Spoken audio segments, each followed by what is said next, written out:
Okay, good afternoon, everybody. We're going to start the Sean Combs press conference in about 2 minutes. If you have any questions about presentment, I'll come back out and we'll go over timing and give you a few updates. Thanks.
Morning, everyone.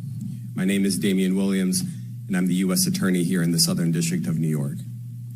Today, I'm announcing the unsealing of a 3-count indictment, charging Sean Combs with racketeering conspiracy, sex trafficking, interstate transportation for prostitution.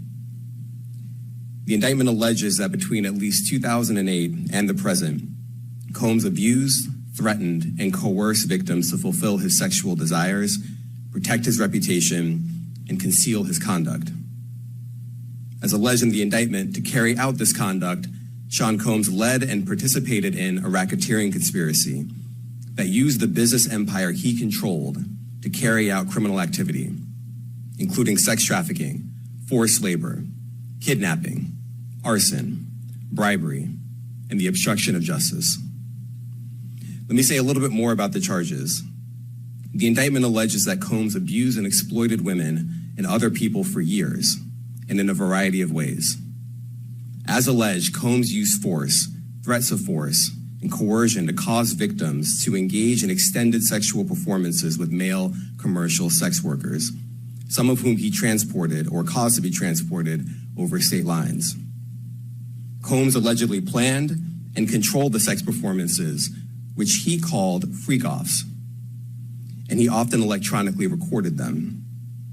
The freak-offs sometimes lasted days at a time, involved multiple commercial sex workers, and often involved a variety of narcotics, such as ketamine, ecstasy, and GHB, which Combs distributed to the victims to keep them obedient and compliant. As alleged, when Combs didn't get his way, he was violent, and he subjected victims to physical, emotional, and verbal abuse so that they would participate in the freak-offs, and that Combs hit, kicked, threw objects at, and dragged victims, at times by their hair. On one occasion in March of 2016, that conduct was captured on video and later reported in the media.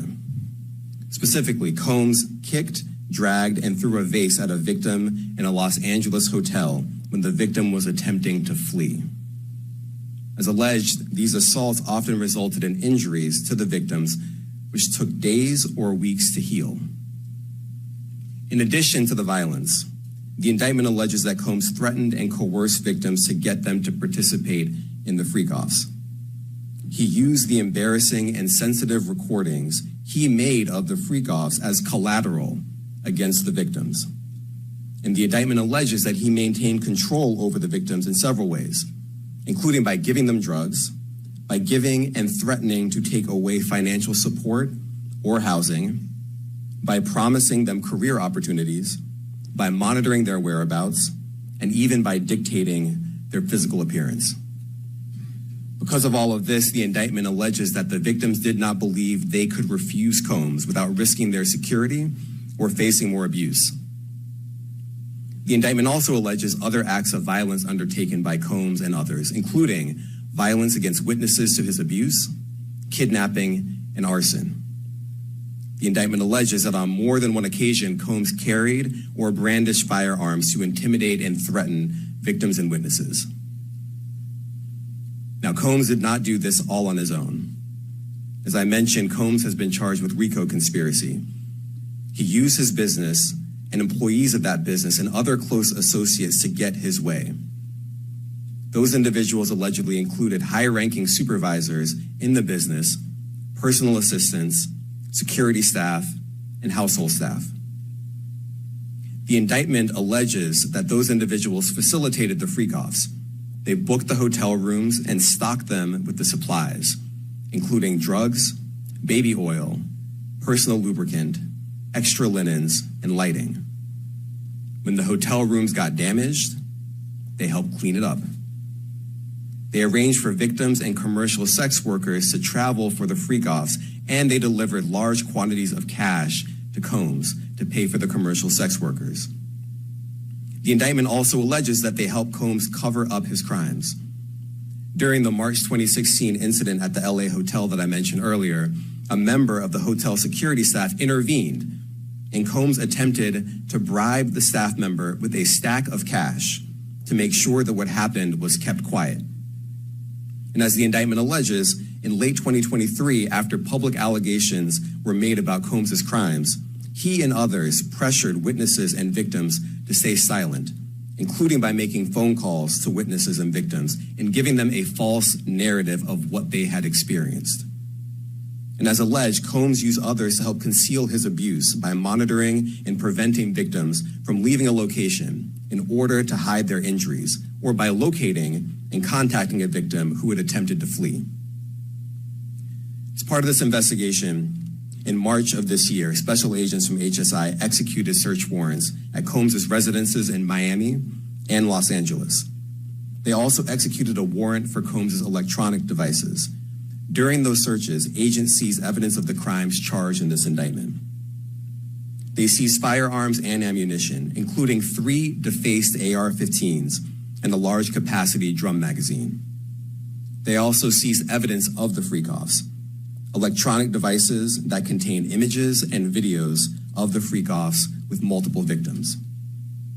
And they seized cases and cases of the kinds of personal lubricant and baby oil that Combs' staff allegedly used to stock hotel rooms for the freak-offs, more than 1,000 bottles altogether. Here are some of the items that we recovered during the searches.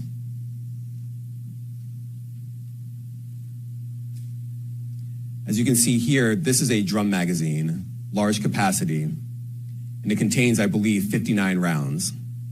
I mentioned as well, we recovered 3 AR-15s.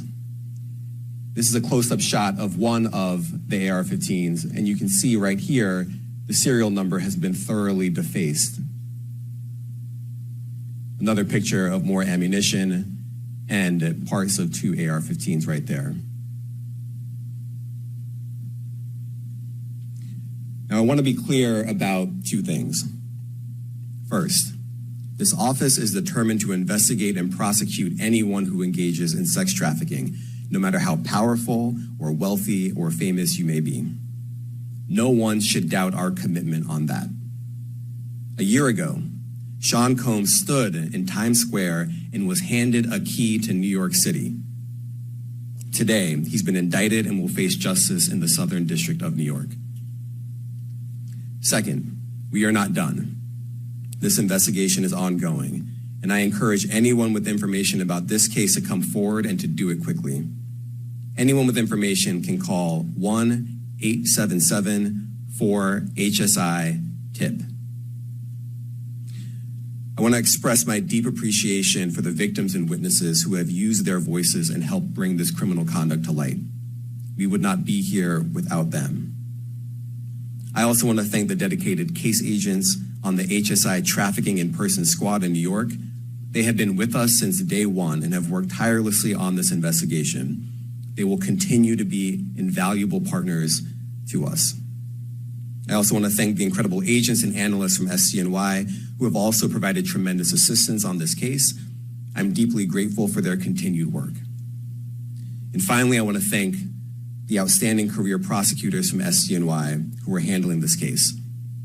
Meredith Foster, Emily Johnson, Chrissy Slavic, Madison Smizer, and Mitzi Steiner, and their supervisors, Jamie Backleapter and Jacqueline Kelly. They are members of the Civil Rights Unit in our criminal division.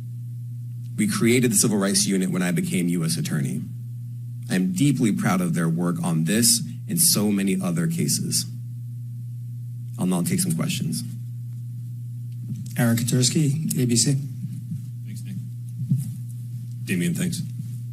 The indictment describes aggressive, open, violent, hedonistic abuse that you say was recurrent and widely known.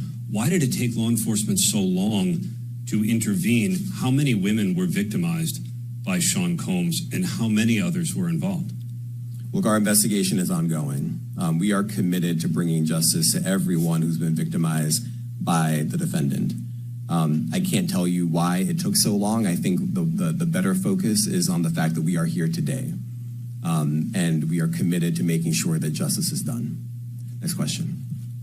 Thank you. Julia Ainsley, NBC. Thank you for doing this. You said we are not done and that Combs did not do this alone. Do you foresee that there could be other charges related to this case? I'm not taking anything off the table. Janet Fisher, Newsday. What's the difference between the sex trafficking and promoting travel for the purpose of prostitution? Well, there are different crimes with different elements. I don't think we should get into the nitty-gritty of the legal discussion right now, but the sex trafficking, we believe, they're all serious offenses, but the sex trafficking conduct carries some significant penalties, and we are gratified that we were able to bring that charge. Is one more coercive than the other?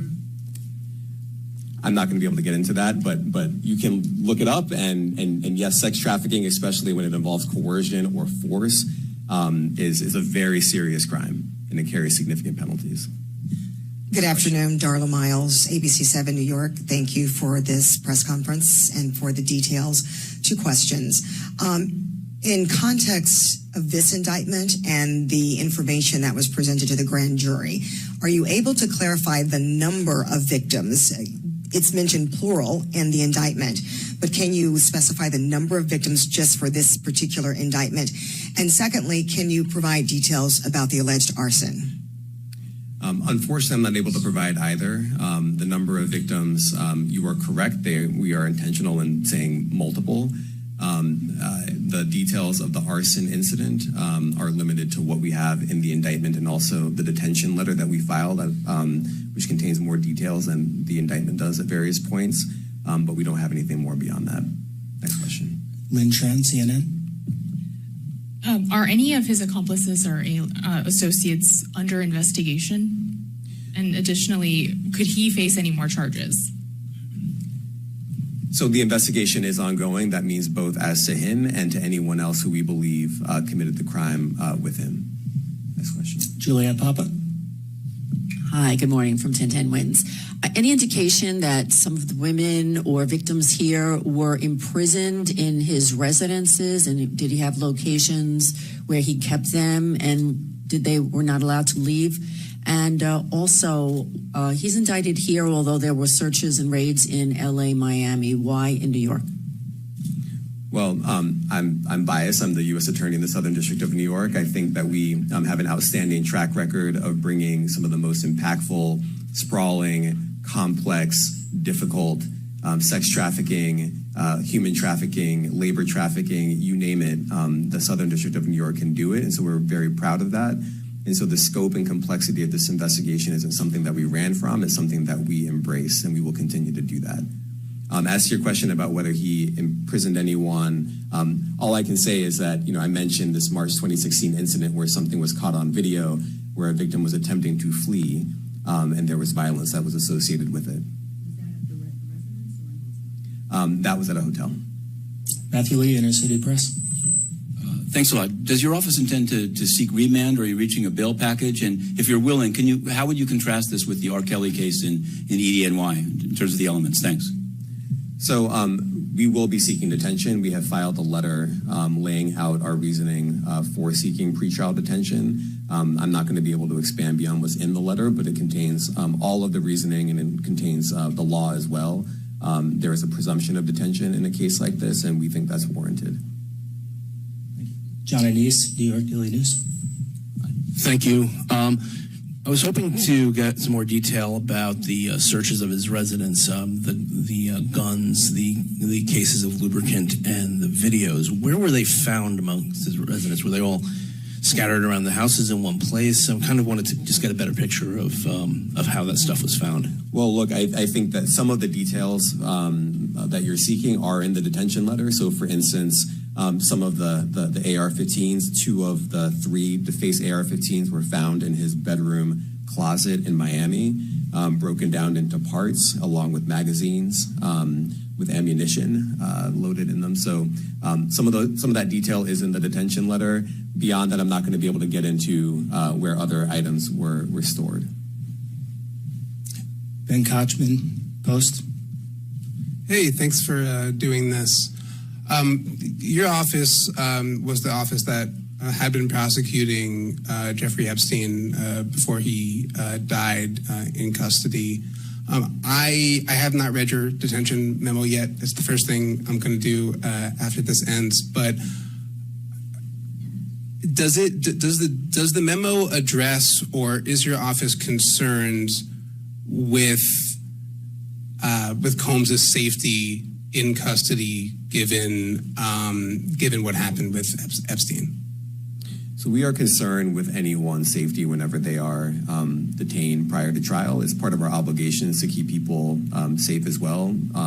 It's part of the criminal justice system. So, but I do not draw any sort of connection between Jeffrey Epstein's suicide and what may or may not happen to any other defendant while they are detained pre-trial. And of course, the decision whether to detain the defendant will be up to a judge. Our position is that pretrial detention is warranted under the law and based on the facts of this case, and I'll leave it at that.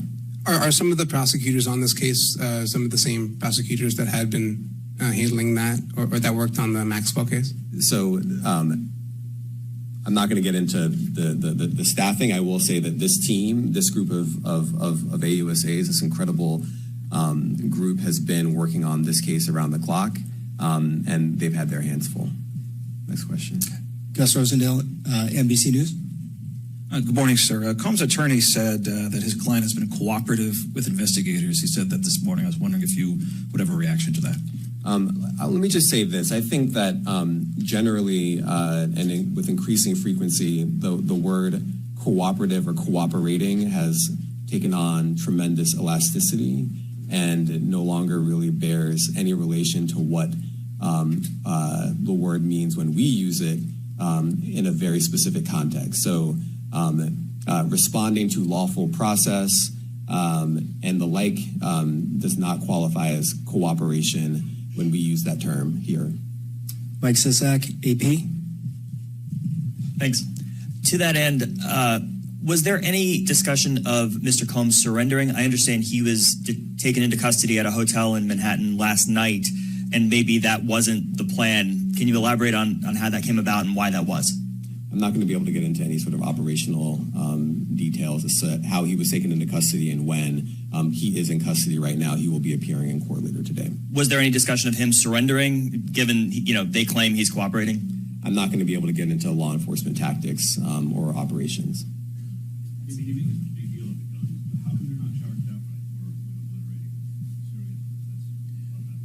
Well, I can't get into the charging decision. It is very meaningful to us that weapons were possessed, as we allege in the indictment. Part of the reason why this conduct was so